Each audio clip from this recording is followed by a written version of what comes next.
o Harry. Agora sim, obrigado. O Harry, da família real, então, britânica, ele...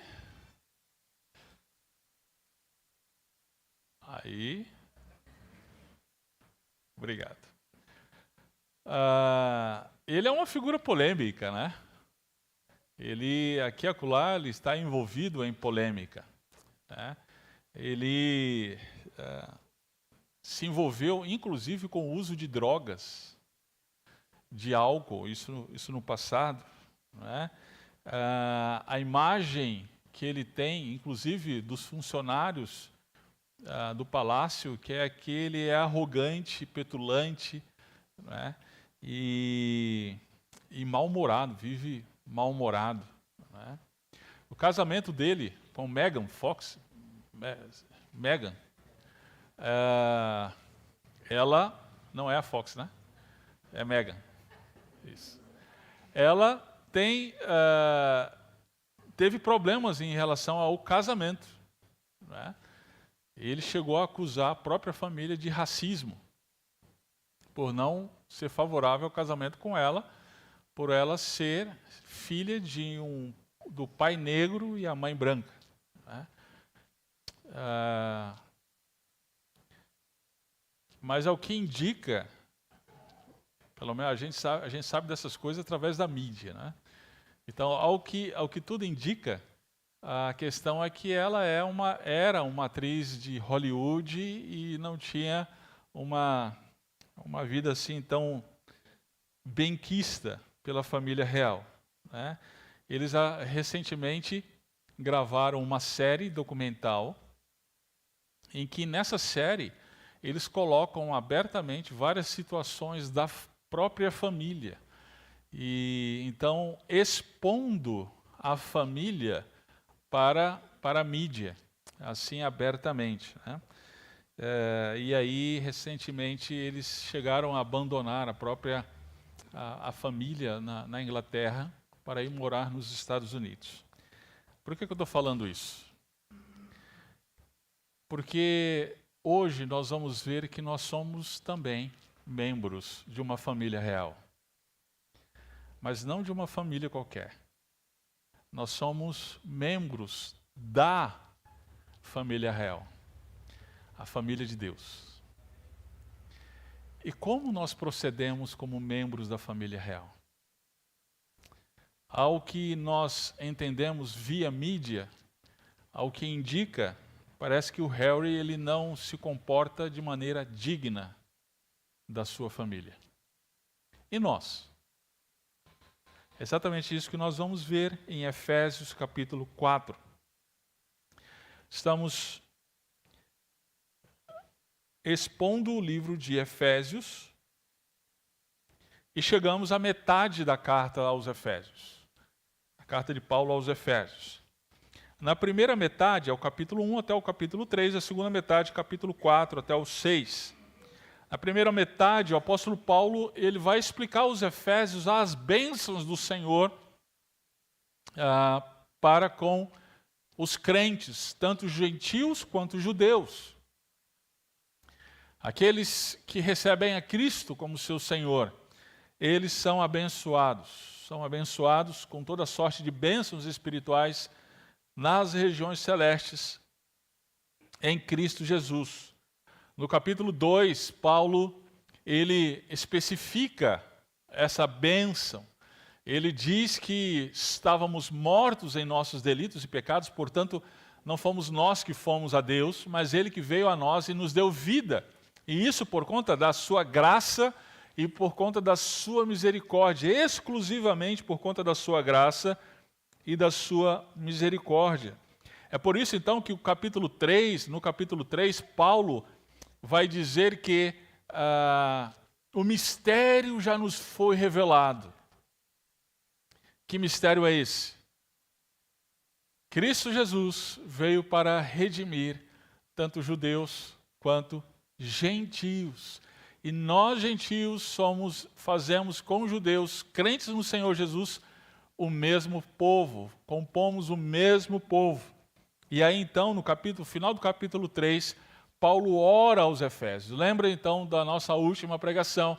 Paulo ele se coloca de joelhos diante de Deus pelos Efésios, para que Deus abrisse os seus olhos, para que eles pudessem entender o amor de Deus, né, por eles. Então, é a partir daqui que Paulo então começa a segunda parte da carta aos Efésios. Capítulo 4, verso 1 até o verso 6 é o texto que nós vamos nos deter hoje. Acompanhe comigo então a leitura.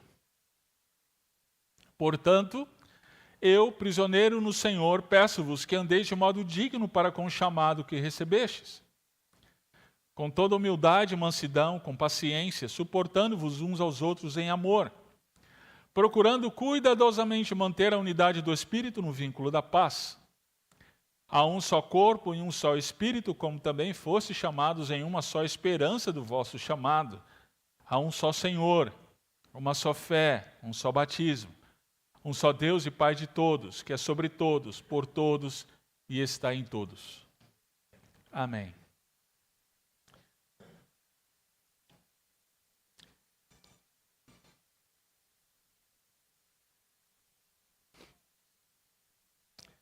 Pai, graças te damos por essa manhã, graças te damos pelo privilégio que temos de poder estar juntos, louvando ao Senhor e agora ouvindo a Tua palavra. Que o Senhor, por meio do Teu Espírito, abra os nossos corações, a nossa mente, abra os nossos olhos, para que possamos ver, contemplar a majestade do Senhor Jesus Cristo, e a sua palavra e a sua vontade para as nossas vidas. E assim ouviremos o Senhor. Em Cristo oramos. Amém. Em poucas palavras, o que Paulo diz aqui nesse texto é: o Senhor nos chamou, andemos de maneira digna desse chamado. O Senhor nos chamou, andemos de maneira digna desse chamado. Veja que Paulo ele começa o verso 1 com um portanto. Esse, portanto, remonta ao contexto anterior, ao que ele acabou de dizer. E o que ele acabou de dizer foi aquela oração. Ele ora para que a igreja fosse fortalecida e crescesse na comunhão com Cristo. Ele ora para que a igreja conhecesse ainda mais o amor de Cristo e fosse plenamente como Ele. E ele ora para que, através do poder de Deus, a Ele fosse dada a glória na igreja, por meio de Cristo. Então, é diante disso que Paulo começa o verso 1 com um portanto. E aí a exortação é: andem de modo digno para com o chamado que recebestes. Queridos, essa expressão na segunda parte dessa carta, ela é repetida várias vezes, então ela é muito importante. Andar, andeis. Olha só, o verso 1, capítulo 4. Olha o verso 17, capítulo 4, verso 17. Portanto, digo e dou testemunho no Senhor que não andeis. Mais para frente a gente vai ver por que não andar. No capítulo 5, verso 2. Andai em amor como Cristo. Capítulo 5, verso 8. Assim, andai como filhos da luz. Capítulo 5, verso 15. Portanto, estai atentos para que o vosso andar ou procedimento não seja de tolos, mas de sábios. Então, Paulo, ele se refere várias vezes aqui, agora, à nossa forma de vida. É uma forma de pensar, de sentir e de agir que deve estar de acordo com o quê? Paulo vai dizer aí, capítulo 4, verso 1. Com o chamado que recebestes. Você deve estar, a sua vida então deve ser coerente com o chamado que você recebeu. É isso que Paulo está dizendo. Que chamado é esse? Paulo já usou essa palavra outras vezes aqui na carta aos Efésios, capítulo 1, verso 18. Olha lá. Aqui Paulo faz uma oração também. E ele diz, sendo iluminados os olhos do vosso coração, para que saibais qual é a esperança do quê? Do chamado que ele vos fez. Quais são as riquezas da glória da sua herança nos santos. Que chamado então é esse? É o fato de Deus ter nos escolhido para morarmos eternamente. Essa é a herança nos santos. Morarmos eternamente com Ele na glória. Esse é o chamado que o Senhor nos fez. Capítulo 4, verso 4, é o texto que a gente está trabalhando, ele vai mencionar de novo o chamado. Nós temos há um só corpo e um só Espírito, como também fostes chamados em uma só esperança do vosso chamado. Nós estamos estudando à noite, domingo à noite, 1 Pedro. E hoje à noite nós vamos ver exatamente esse chamado, com mais especificidade. Vem à noite. Pedro vai falar lá que esse chamado é a herança, assim como Paulo está mencionando aqui. A herança que nos está reservada nos céus. Então o que Paulo está exortando aqui no capítulo 4 é: viva de acordo com o que você foi chamado, que é a herança eterna, a herança celestial. Viva de maneira digna desse chamado. Queridos, é bem interessante. Eu estava vendo o código de conduta que é exigido dos funcionários de uma embaixada do Brasil fora. Sei lá, você vai lá para a Espanha, para qualquer país da Europa, África, tem as embaixadas brasileiras. E lá tem não só o embaixador, tem os funcionários que trabalham também nessa embaixada. E sabia que existe um código de ética? Existe lei em relação a isso. A lei, eu dei uma olhada, é a 11.440 de 2006. Ela diz o seguinte, olha, escute. Artigo 27, a linha 3. Manter comportamento correto e decoroso na vida pública e privada. Okay. A linha 4. Dar conhecimento à autoridade superior de qualquer fato relativo à sua vida pessoal que possa afetar interesse de serviço ou da repartição em que estiver servindo. Então, sabe aquela separação? Não, isso aqui é a minha vida pública, isso aqui é a minha privada. A minha vida privada, ninguém não interessa para ninguém. Sabe disso? Lá na embaixada isso não funciona, não. Esse discurso não funciona. A sua vida privada, o que você faz na sua vida privada tem tudo a ver com a sua atividade na vida pública. Querido, é exatamente isso que Paulo está nos exortando. Que a sua vida privada, ela seja de maneira digna do chamado que você recebeu. E aí Paulo então vai desenvolver isso. Como assim? Como assim, Paulo?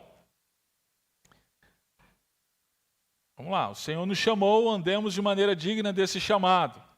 E aí Paulo vai continuar, verso 2. Se esforce, verso 2 e 3, se esforce diligentemente para manter a unidade da igreja. O que significa viver de maneira digna do chamado? Se esforçar diligentemente para manter a unidade da igreja. Antes de mais nada é isso. Vamos entender isso. Primeiro, Paulo diz, faça todo o esforço. Faça todo o esforço. Façam todo o esforço, para manter, para conservar a unidade do Espírito pelo vínculo da paz. Em outra versão diz, esforçando-vos diligentemente. O sentido aqui, queridos, é dar de si o máximo e fazer isso constantemente. É todo o esforço. E aí, a gente já precisa pensar nessa altura, quão fácil é desistirmos uns dos outros. Nós vivemos a cultura do cancelamento. Fulano de tal falou alguma coisa que eu não gostei, cancela. Fulano de tal fez alguma coisa que eu não gostei, cancela. Ele agiu de um jeito, cancela. Nós cancelamos as pessoas o tempo inteiro dos nossos relacionamentos. E o apóstolo Paulo, ele vai contra isso, vai contra a cultura dos nossos dias, dizendo: esforçai-vos, se esforcem. Nós queremos que os outros sejam pacientes conosco, mas quando se trata da necessidade de sermos pacientes com eles, somos implacáveis. Paulo vai além. Faça todo o esforço para manter a unidade no vínculo, a unidade do Espírito no vínculo da paz. Perceba o seguinte, ele diz que esse esforço deve ser direcionado para manter. Isso significa que já existe unidade. A unidade, a gente vai ver mais para frente, Paulo vai mencionar aqui. A unidade ela já existe. E essa unidade, ela foi conquistada pelo sangue de Cristo Jesus. Lá em Efésios 2, Paulo vai dizer que Jesus, em si mesmo, no seu corpo, no seu sangue, ele fez dos dois povos um só povo, um só corpo. Então nós já temos, nós igreja, já temos a unidade, e essa unidade foi conquistada por Jesus Cristo. E ela é efetuada num vínculo, é a unidade do Espírito, ela é efetuada pelo Espírito no vínculo da paz. Que vínculo da paz é esse? Judeus e gentios foram vinculados por meio de Cristo com a atuação do Espírito Santo e feitos um só povo.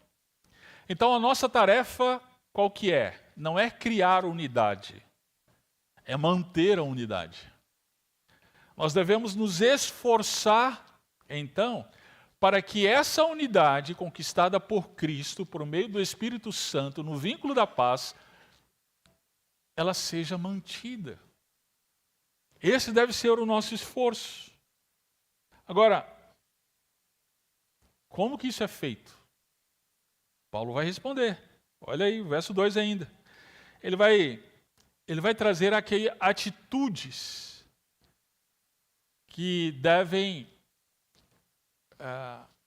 ser direcionadas pelo nosso esforço.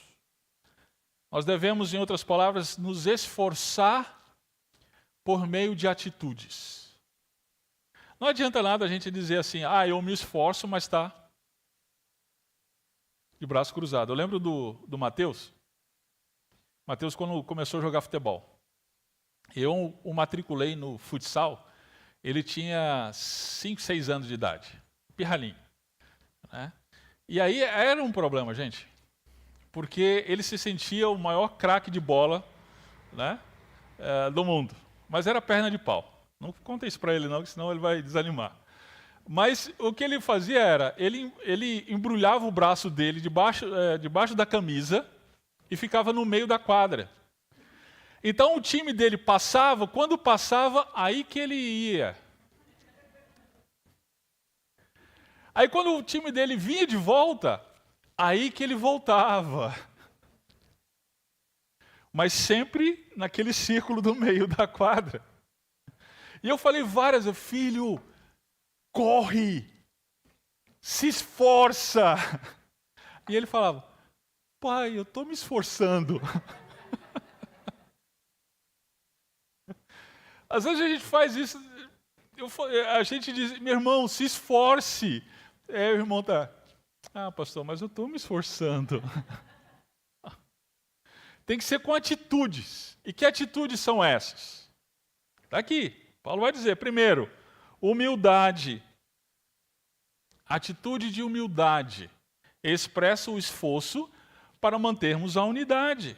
Deixa eu colocar em termos práticos aqui. Deixa eu fazer algumas perguntas. Como a gente se sente quando alguém assume uma função na igreja que nós desejamos? Como a gente se sente quando alguém desenvolve um ministério na igreja de uma forma melhor do que nós desenvolvemos? Né? Como a gente se sente quando alguém é elogiado e nós não? Como a gente se sente quando alguém pede para fazer uma tarefa, para a gente fazer uma tarefa, que exige menos qualificação do que nós temos? Como que a gente se sente?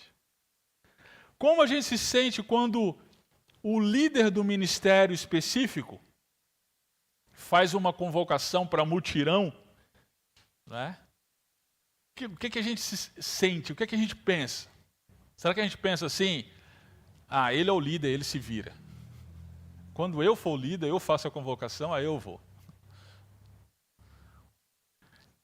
Atitudes práticas de humildade, elas mantêm a unidade.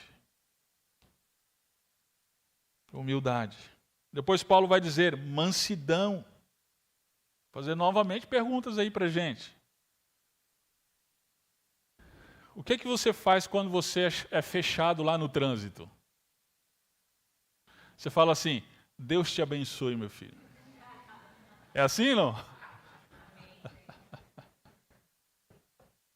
Não, né? Ou você fala palavras inteligíveis e faz sinais invisíveis.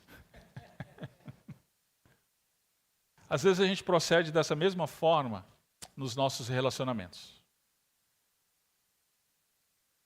Quando alguém pisa na bola com a gente, quando alguém faz alguma coisa que a gente não gosta, ou fala alguma coisa que a gente não gosta, a gente devolve com palavras duras, palavras amargas. É aí que precisamos de mansidão. A atitude de mansidão é não devolver a ofensa que nós recebemos. Isso é mansidão. O que é que você faz quando algo na igreja não anda de acordo com o que você gostaria? Você é manso?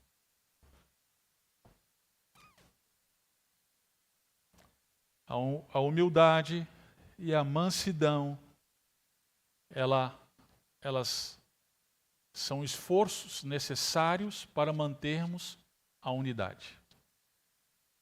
Mas Paulo vai além. Humildade, mansidão, paciência.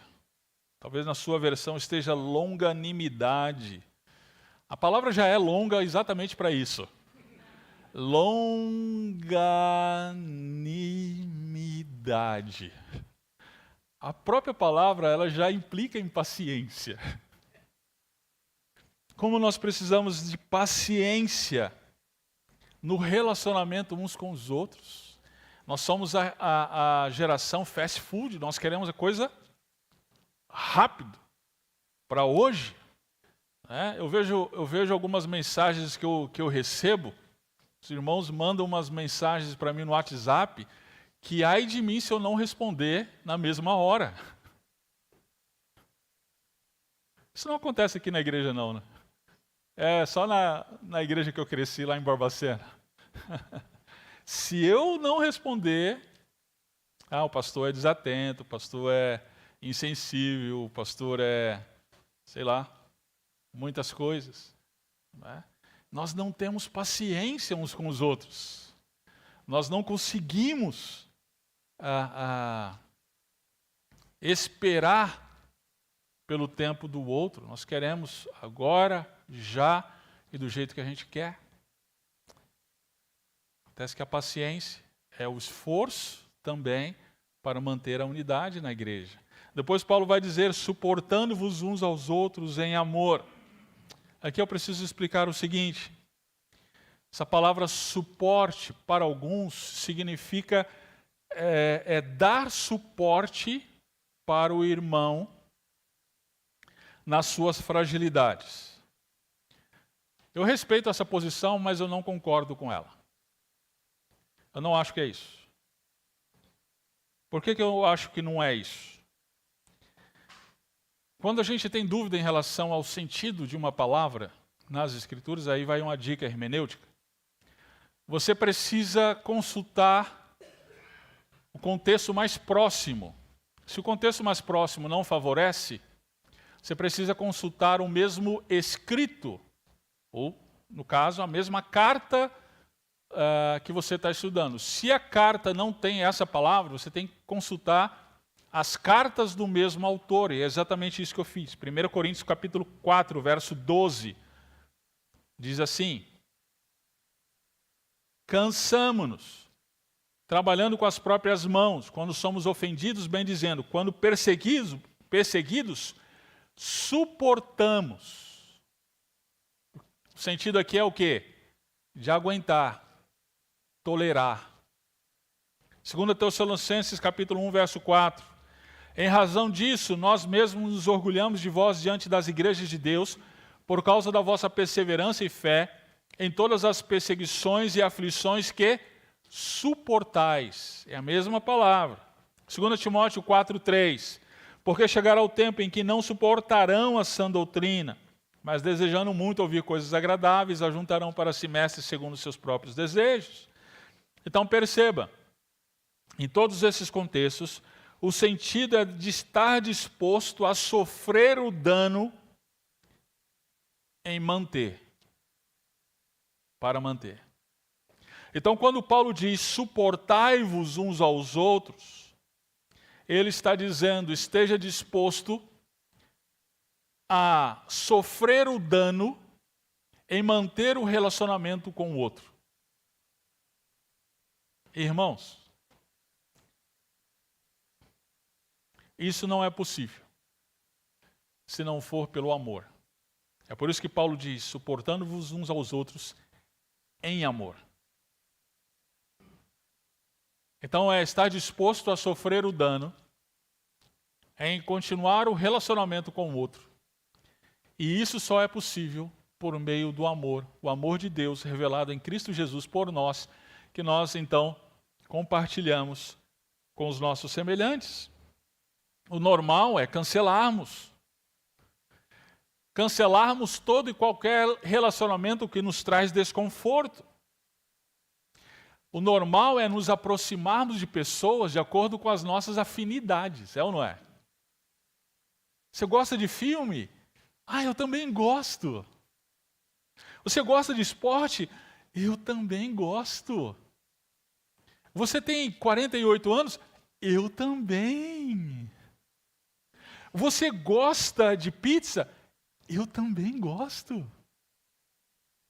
Você gosta de passear no fim de semana para ir em Monte Verde, tomar lá um chocolate quente?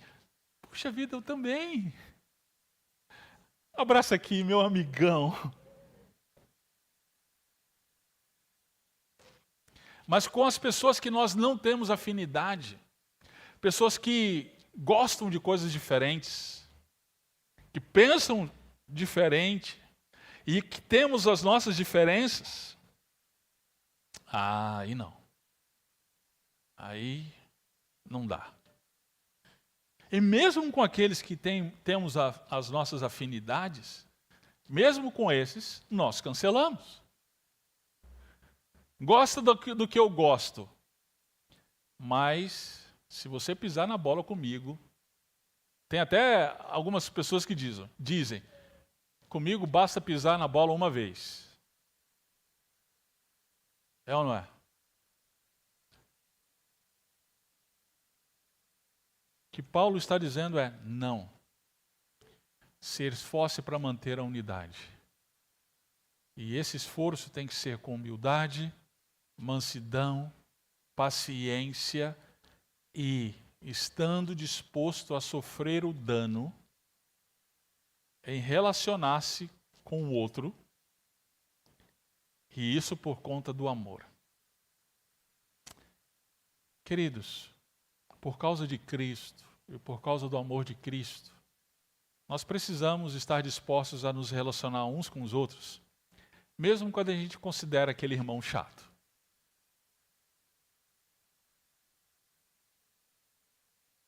Mesmo quando a gente considera que aquele outro irmão ele é inconveniente. Porque foi assim que Deus nos tratou e continua nos tratando. Nós não somos gente boa. Deus não nos salvou porque Ele olhou para nós, Ele viu o Nelson e falou, nossa, mas Nelson, olha, que cara legal, vou salvá-lo. Não, Nelson é um pecador. A sua natureza, ela é uma ofensa contra Deus. Não só os atos do Nelson, mas a sua própria natureza é uma natureza pecaminosa e é ofensa contra Deus. Mas ainda assim Deus amou Nelson de tal maneira que enviou o seu único filho, para que se ele crer, ele não pereça, mas tenha vida eterna. Se Deus, queridos, assim nos tratou, então nós devemos tratar também uns aos outros. Então, sim, é suportar por meio do amor uns aos outros. Por quê? Porque é assim que nós procuramos cuidadosamente, de novo, manter a unidade do Espírito no vínculo da paz. É com humildade, com mansidão, com paciência, suportando uns aos outros, que nós mantemos a unidade. Se a igreja,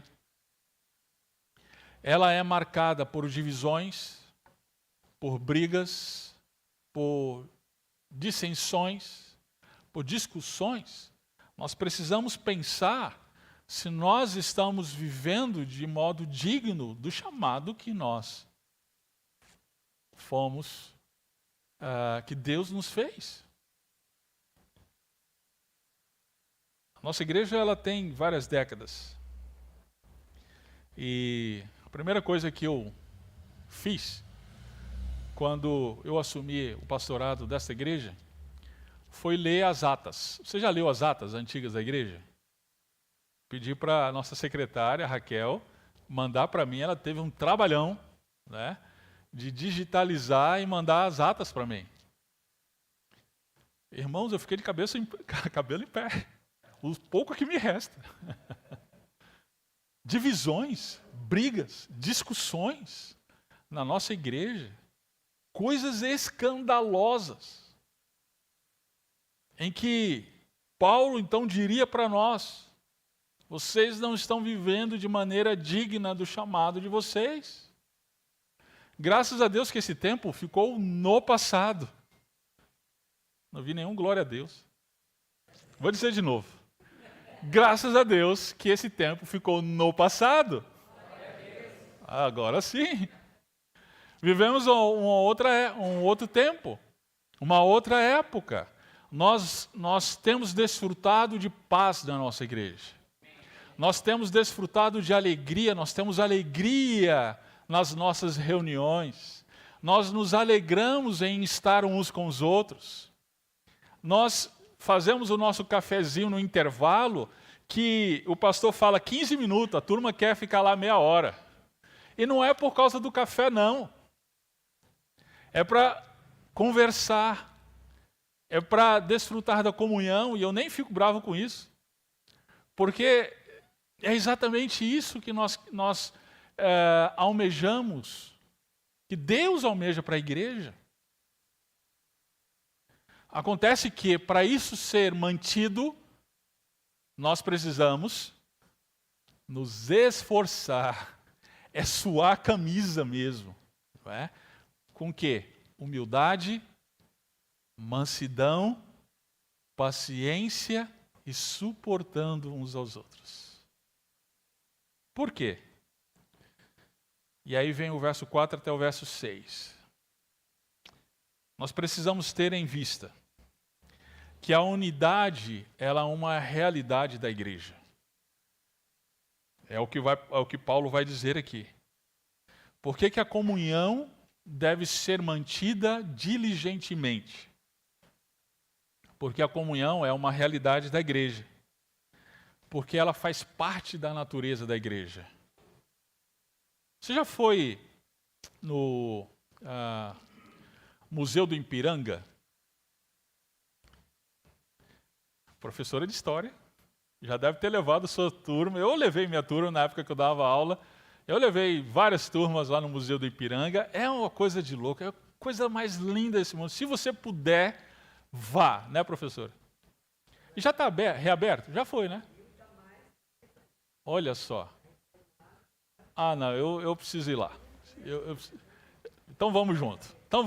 Vamos junto. Aí você aproveita e me dá umas aulas lá. Né? E, queridos,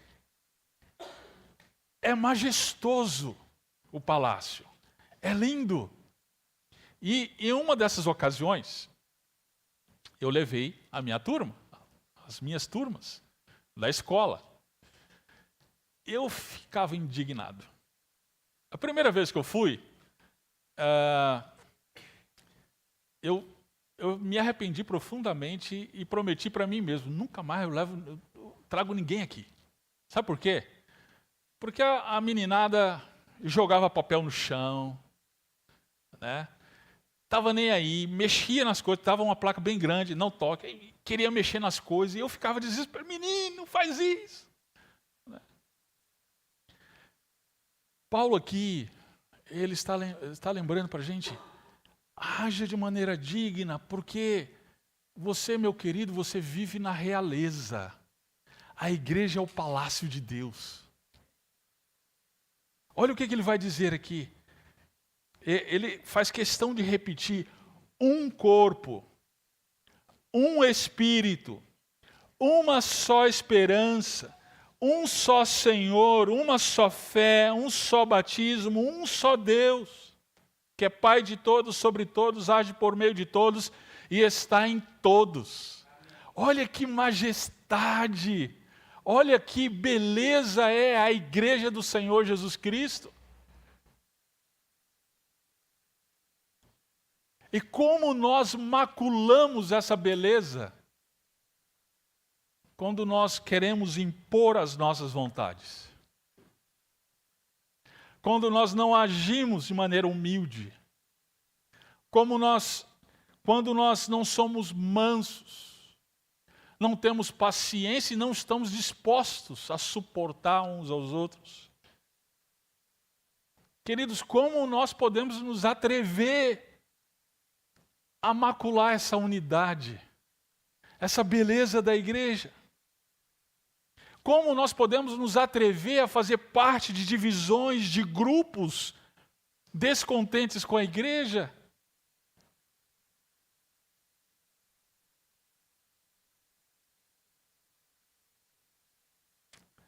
Saiba que irmãos que você não gosta, que você é descontente com eles, saiba que eles fazem parte do mesmo corpo. Eles fazem parte da beleza da igreja do Senhor. Então, não se atreva a macular esta beleza. Evite. Se esforce. Dê o sangue. Para que a beleza da igreja não seja maculada. Eu preciso perguntar para você. Você tem contribuído para manter a unidade da igreja? Ou você tem contribuído para prejudicar essa unidade? Qual tem sido a sua parte nisso? Você contribui para divisões, para dissensões, para discórdia na igreja? Ou você contribui para manter a unidade da igreja? E como que é essa contribuição? Humildade, mansidão, paciência e suportando uns aos outros em amor.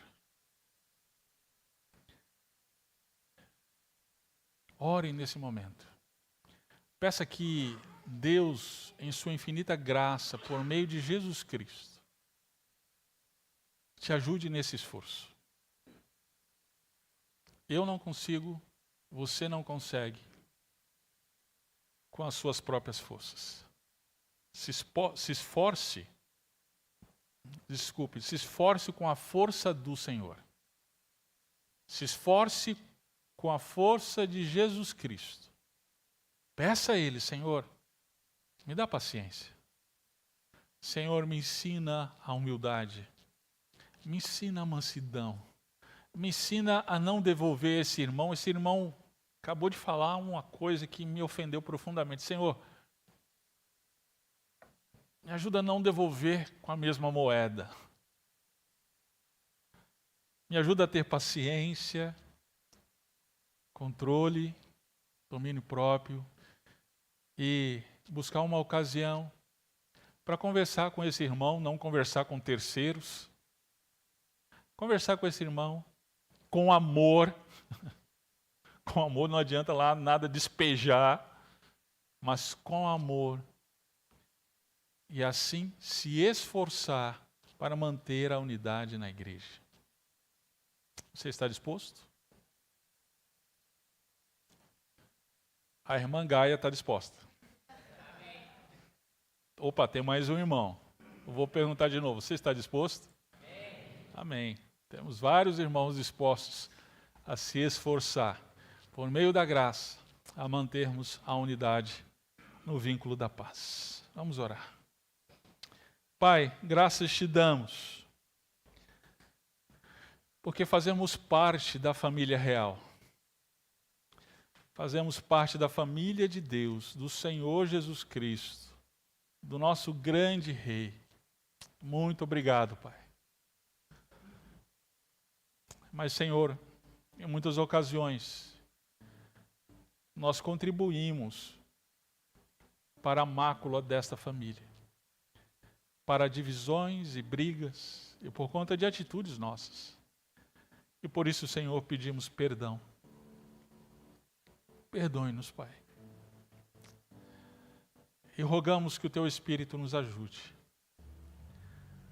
a agirmos uns com os outros, com humildade, com mansidão, com paciência, suportando uns aos outros, tendo em vista, Senhor, a unidade da igreja, que foi conquistada por Jesus Cristo, nosso Senhor.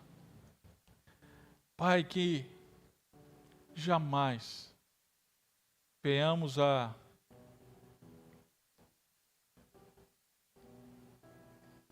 ser usados pelo maligno para macular esta unidade, mas sejamos usados pelo Teu Espírito para manter esta unidade e assim Cristo Jesus ser glorificado. É assim que nós oramos, em Jesus, o nosso Senhor. Amém.